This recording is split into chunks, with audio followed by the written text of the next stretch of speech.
Yo, what up? Thanks for coming by. Today I'll be reviewing Appleseed, the 2004 film. Alright, so stick around and hope you guys enjoy. Let's start this whatever. Landing clearance confirmed. This is ESWAT G2E9, commencing landing procedure.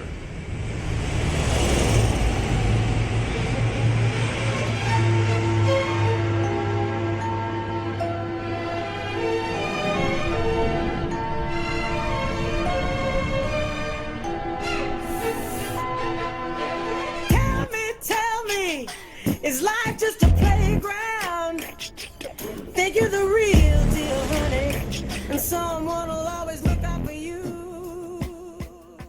Oh, nah. So anyways, the 2004 Appleseed film is actually one of my favorite films of all time. And the previous 88 film, it builds up upon the world of Olympus. This one, our main character is outside the wall fighting still. They bring her into Olympus and they explain everything. The world is still, Olympus is still split. I believe, I forgot what the actual things were. Hold on. So it was, this time it's half of the population of the city is Briareos and half is humans. If you guys don't know, Briareos are genetically engineered humans. In this one, you do have a flaw to identify them. Briareos have suppressed emotions due to the fact that their hormone system or whatever, they can't have sex basically, and they can't feel emotions because of that fact. And due to that, they have to go every, I forgot, like 6 months or something to get some operation to renew their life cycle. If they don't, they grow old and die. So that's a good way to separate humans from Briareos in this world. And that's actually the main point and struggle in this movie, is that whole Briareos thing. In this world also, we find out more like there's two different militaries. You got ESWAT, which our main character joins. It's actually this one. Unlike the 88 film, ESWAT is comprised of Briareos and humans. And then you have the regular army that's nothing but humans. There's a big struggle because still the main power in Olympus is Briareos. They control the government. Of course, not many people like that, especially the regular army. So that's a big struggle right there in the movie. Another thing I forgot to explain in the other review of the 88 film is the platform weaponry, which are these giant centipede caterpillar-like machines that have a shit ton of guns that protect the city.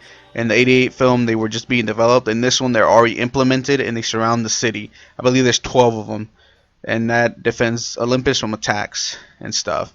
Oh, and Gaia, but I'll explain Gaia a little bit more. He didn't even have to do anything in the other films, so whatever.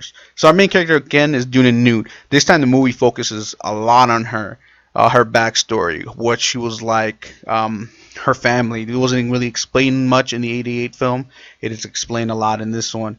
Her father was a SWAT commander of LA before the war. After the war, he died. Her mother was some kind of scientist she didn't know much about. It will be explained. Deunan she's more serious and we'll say more like a soldier in this movie than she was in the 88 film, which is nice to see her. Still powerful, strong, independent woman. And then we have Briareos, her boyfriend and comrade during the war. They separated some time between their fighting in the war. He was sent to Africa. That's where he almost died. The elders picked him up, sent him to Olympus, and transformed him into the cyborg you see today.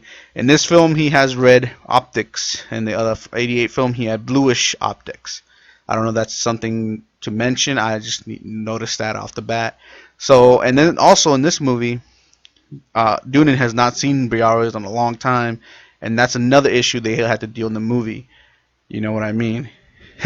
And then we have Athena Arios, still head of Olympus government.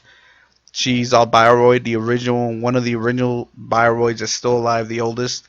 Her restraints are not as restraining as the other Briareos are, meaning the whole repressed emotions and stuff.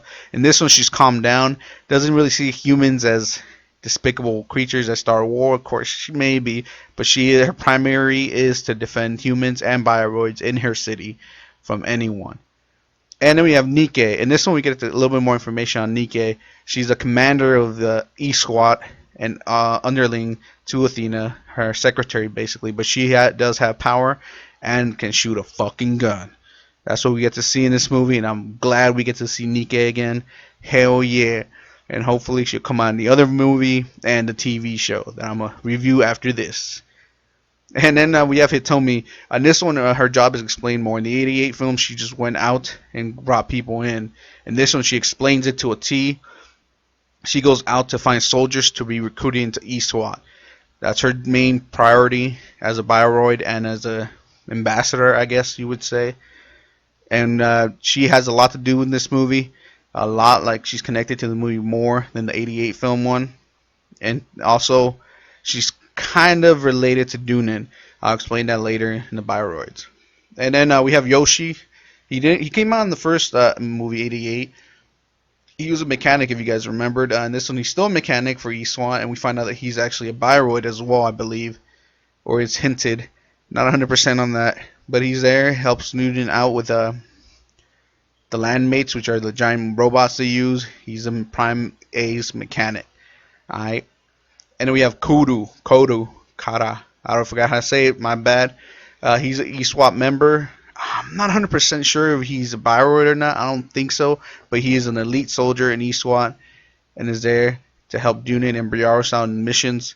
We get to see him. I've included him because he does something really badass that deserves to be included. And then we have Edward Uranus III, commander in general of the... So he's a commander of the regular army in Olympus. Hates Bioroids. Hates that they control everything. He wants that to change. He's basically the antagonist in the sense that he wants to just not destroy, but take control and have humans control the government of Olympus. But yeah, he controls all the regular army. That's really all we get about him. And he does know Deunan's dad from before the war. And then we have Colonel Hades, Undersecretary to Commander, the General. He has a grudge against Deunan due to the fact that her father kicked him out of LA SWAT. So that I guess that's something in the manga, but he is there to confront Deunan about that, and he basically implements a lot of stuff, a lot of shady crap in the fucking movie. You'll see it when you watch the movie, trust me. And then besides that, also Gaia. I didn't explain Gaia in the 88 review because they don't really talk about much Gaia. It sounds like he's a fucking electrician in the movie. In this one, we have Gaia who controls everything and monitors everything in Olympus, and the elders who monitor Gaia to have an equilibrium between machine and man. Alright. And then also another thing I didn't explain was the platforms, the walking platforms that look like fucking selling peas or whatever. In this one, they're called what they're called? The platforms, weapon platforms. They protect Olympus from invaders. They have fucking machine guns, rockets, everything, every kind of weapon, even a giant railgun. In the 88 film, they were barely testing them out, so they weren't operational yet. And this one, they're defending the city. Again, I forgot to mention, these movies are on their own. They're not connected whatsoever, so don't expect to make any sense, alright?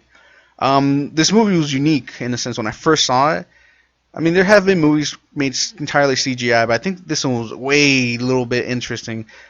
Like, they changed the characters and the CGI background. It's so different, but it fits together. I love it. I love the whole aspect of it. It changed the way animation movies were made, I guess. It paved the way for what we have today.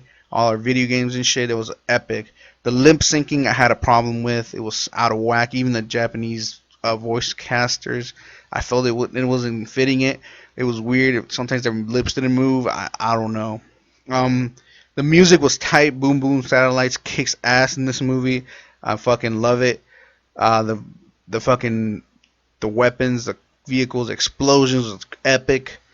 The story was good. It was a good story, but it was kind of predictable.